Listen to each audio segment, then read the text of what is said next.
Welcome to Recovery Roll Call, where hope has a home. Here, the experts of GRC's Advanced Recovery Network, a not-for-profit with over 50 years of experience, offer a full continuum of care.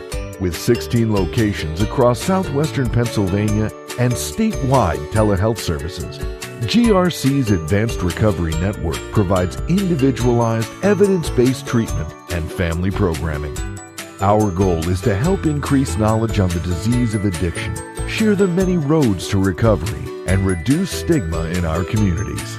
All right, let's take roll.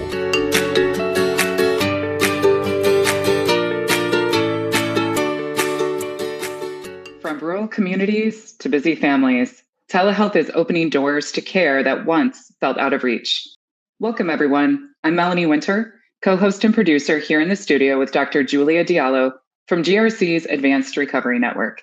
Dr. Diallo, how's it going today? It's going great. Great. Dr. Diallo, let's start with this important topic. How does telehealth expand access to addiction treatment? So telehealth is a really incredible modality of care because you don't need much to do it. You need a phone, and most people have a phone, and of course, many of us have other devices like laptops or iPads and things like that too. But with just a phone, you can connect with people who need care, and we all need care. Despite our social determinants of health, meaning whether or not we have a car or we have childcare in the evening, or we, work one or multiple jobs, a single parent or a married couple, but accessing care can be tricky when it requires a lot of time and it requires frequent visits. So telehealth really allows us to connect with people in the morning, in the evening, and in various ways, which I'm hoping we get to talk about today, because it's more than just an audio visual appointment, like a Zoom call, sort of like what you and I are doing right now. So I'm interested in sort of sharing that with you, or excited to share that with you.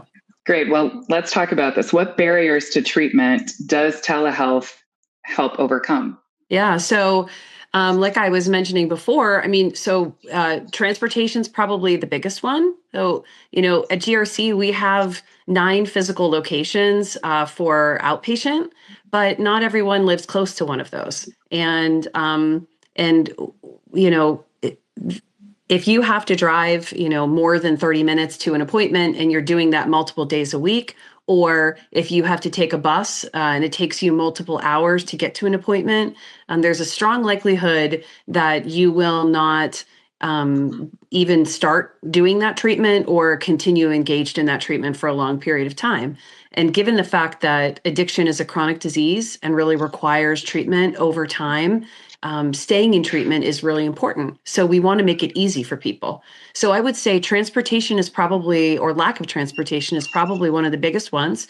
But additionally, even when, people have also, as I mentioned before, various other responsibilities in life that really take their time, and they just run out of hours in the day. The convenience of telehealth, I think, also can just make it more attractive for patients who want to access care, but also have busy lives.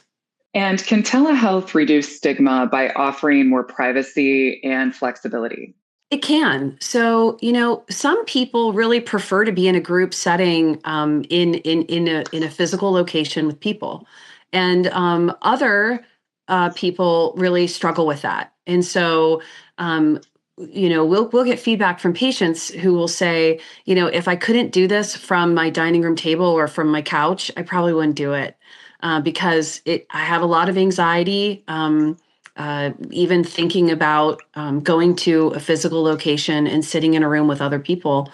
And this kind of helps me to be connected to a community, but also be in sort of the safety and comfort of my home. And really a continuation of that discussion, how do virtual appointments support continuity of care for patients in recovery? Yeah, so we use these appointments at various times. So a lot of times people are they're finishing residential treatment and they are moving into an outpatient setting, and we do something that's called intensive outpatient therapy, which is multiple days a week for multiple hours at a time. And so sometimes, again, it's like, oh, how am I gonna pull that off? Well, the Mm, way you can pull it off is we can do it, in the evening after you're done with work, or and as they move through the continuum of care and they step down in levels of care, sometimes they'll start out in person and then they'll say, okay, now I want to move to telehealth. So we use what's called a hybrid model, which allows us to do care both in person and via telehealth. And I think that really helps people. And the other thing too is that like I was alluding to before, the telehealth appointment itself is an audiovisual appointment, but there's a lot that happens in between those acute treatment episodes whereby people can or patients can communicate with their therapist and with their care team through the app. So they have an app on their phone that's very much like a banking app, like you and I have. Or any app, use an app to buy things on Amazon or to, buy tickets to a hockey game or something like that. So they have an app on their phone that's very much like that. And that through that app, they can message their therapist. We have private and encrypted messaging. So they can say to their therapist, oh, I forgot to tell you this, but I'm going to a party tonight and I'm really nervous about there being alcohol there. And the therapist can write them back. mm, And they can journal.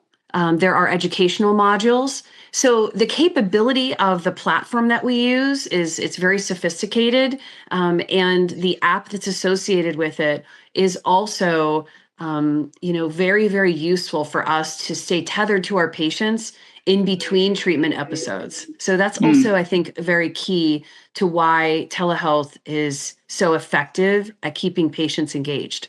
You can really see the continuity of care in that. Yes. And our last Yes. question this morning is, do you see telehealth as a long-term solution or more of a supplement to in-person care? Oh, I love that question. That's a great question. So, so I see it as a long-term solution because, like I said, you can utilize it via like a hybrid model.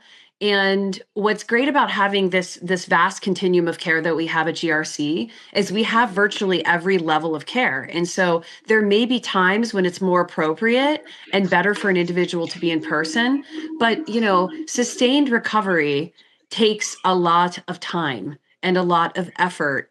And it's not something that happens in 28 days or in, a 5-day detox or something like that. So again, how can we make it so that it's really attainable and accessible to everyone, whether you are, a person who has, housing instability or a CEO of a company? Telehealth really meets the needs of all people and allows us to utilize it at different times in different ways to meet the needs of that individual. So, I mean, the other thing I'll add is that really everything that we do in person at GRC, we mirror in telehealth. So any level of outpatient care that you can get in person, you can get on your phone or on your home computer. And medications that we prescribe, like buprenorphine or Suboxone for opioid use disorder, we can do that via telehealth. Those prescriptions are, because that's a controlled substance, those are frequently prescribed. And so again, going to your doctor every week or every month can be hard. So it's oftentimes better, honestly, to do it this way so that it's not interfering with your day to day. And then our psychiatric care we also provide via telehealth. And again, sometimes that requires frequent visits, longer visits. So it's just a really effective way to provide care along our whole continuum of care that we provide people. Well, Dr. Diallo, thank you for sharing how telehealth is expanding access to treatment.